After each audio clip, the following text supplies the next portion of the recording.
Hello friends, नमस्कार। कैसे हैं आप सब? मैं उम्मीद करती हूँ आप सब बहुत अच्छे हैं और अपनी सेहत का पूरा ध्यान रख रहे हैं। ओजस हेल्थ केयर में हम बात करते हैं महिलाओं की हेल्थ से जुड़ी हुई प्रॉब्लम्स के बारे में और उनके कुछ बहुत ही सिंपल सॉल्यूशंस के बारे में।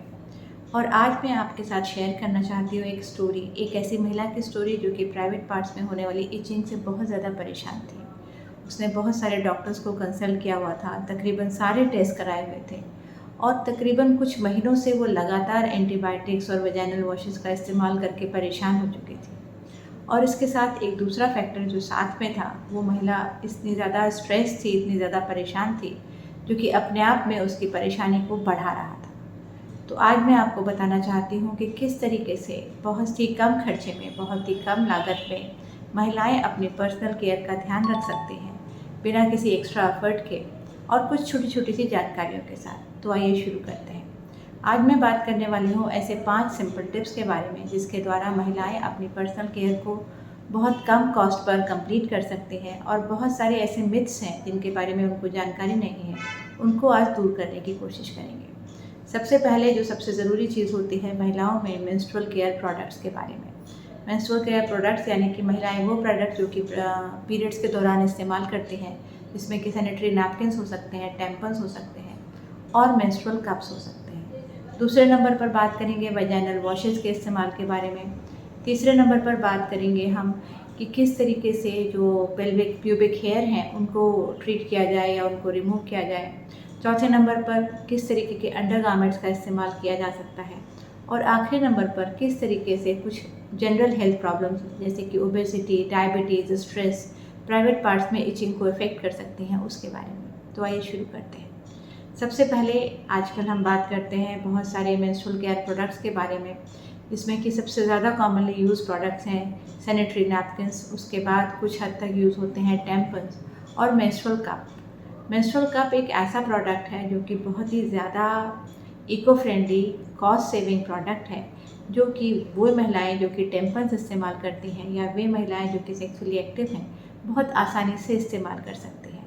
सैनिटरी नैपकिन को इस्तेमाल करना बहुत आसान होता है, लेकिन सैनिटरी नैपकिन को डिस्पोज ऑफ करना बहुत ज़्यादा मुश्किल होता है, क्योंकि सैनिटरी नैपकिन में जो प्रोडक्ट्स यूज़ होते हैं वो नॉन बायोडिग्रेडेबल होते हैं और मेंस्ट्रुअल वेस्ट एक बहुत बड़ा सोर्स है एनवायरमेंटल पोल्यूशन का। बहुत बार आपने इधर उधर सड़क पर देखे होंगे कि पैड्स अगर प्रॉपर्ली डिस्पोज ऑफ नहीं किए गए हैं तो किस तरीके से जो सड़क पर डॉग्स या कुछ एनिमल्स होते हैं वो उसको खींच कर इधर उधर फैला देते हैं और एक बहुत ही गंदा मेसी सिचुएशन क्रिएट हो जाता है। और सैनिटरी नैपकिन्स को डिस्पोज ऑफ करने के बाद उनका जो डिग्रेडेशन होता है वो बहुत ही स्लो होता है और कई 100 सालों तक ये नेचर को पॉल्यूट करते रहते हैं, एनवायरनमेंट को पॉल्यूट करते रहते हैं। तो इन सब सॉल्यूशंस, इन सब प्रॉब्लम से बचने के लिए एक बहुत ही अच्छा और कारगर तरीका है menstrual cup. Menstrual cup 3 sizes में अवेलेबल होता है, लार्ज, मीडियम और स्मॉल। यंग फीमेल्स जो कि सेक्सुअली एक्टिव नहीं है वो स्मॉल साइज़ का कप इस्तेमाल कर सकती हैं। इसका वॉल्यूम होता है तकरीबन 8 ml और किसी भी महिला में जहाँ पर नॉर्मल फ्लो होता है वो 20 से लेकर 30 ml तक होता है और पर डे का फ्लो 8 से लेकर 10 ml तक होता है नॉर्मल कंडीशन में। तो एक दिन में एक कप को 1 या 2 बार ही खाली करने की ज़रूरत पड़ती है। कप को रखना, वॉश करना, स्टेरलाइज करना और यूज़ करना बहुत ही ज़्यादा आसान है और इससे संबंधित बहुत सारे वीडियोस आपको इंटरनेट पे मिल जाएंगे। तो मेंस्ट्रुअल कप एक बहुत ही इको फ्रेंडली और पॉकेट फ्रेंडली मेथड है।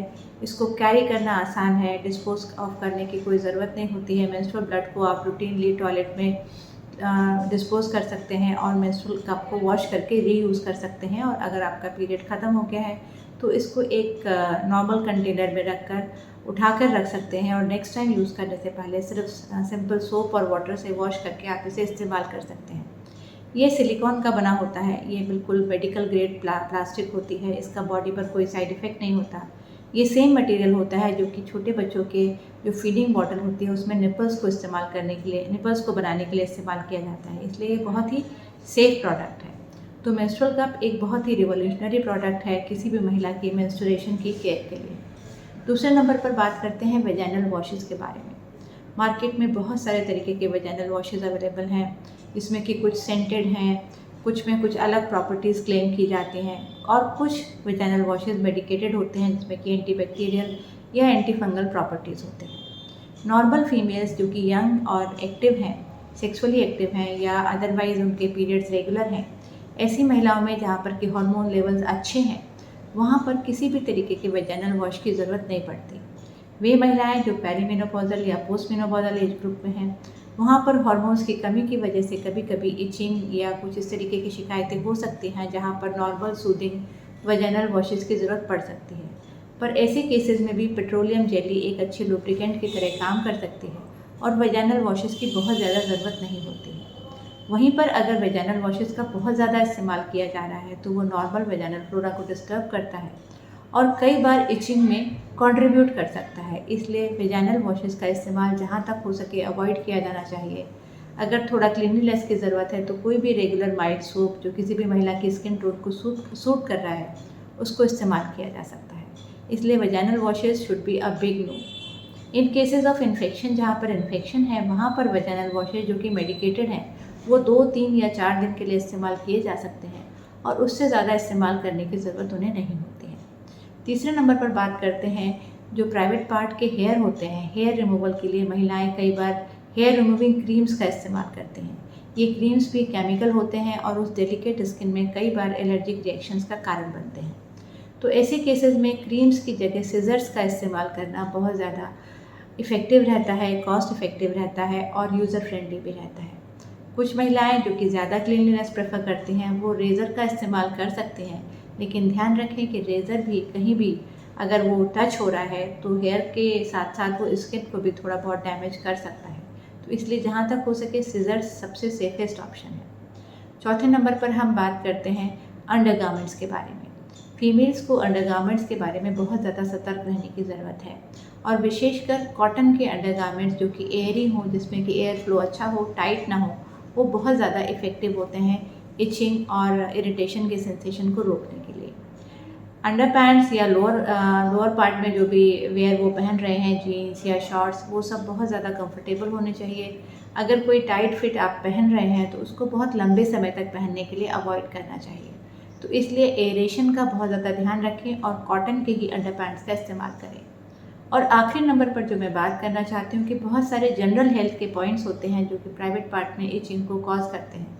बहुत सी महिलाएं जो कि ओवरवेट या ओबीज कैटेगरी में आती हैं, बहुत सी महिलाएं जो स्ट्रेस्ड रहती हैं, तनाव में रहती हैं, या वे महिलाएं जो डायबिटिक या प्री डायबिटिक हैं, ऐसी महिलाओं में इचिंग की प्रॉब्लम बहुत ज़्यादा मात्रा में देखी जाती है। तो इन सारी प्रॉब्लम्स को भी डायरेक्टली एड्रेस करना बहुत ज़्यादा ज़रूरी है। अगर आपको प्रॉब्लम है तो ज़रूर अपने डॉक्टर से कंसल्ट करिए, इसके ओरिजिनल कॉज को आइडेंटिफाई करिए और स्ट्रेस फ्री रहिए। अगर आपको वीडियो अच्छा लगा है तो ज़रूर इसे लाइक और शेयर करना मत भूलिए और अभी तक आपने चैनल को सब्सक्राइब नहीं किया है तो ज़रूर इसे सब्सक्राइब कर दीजिए। धन्यवाद।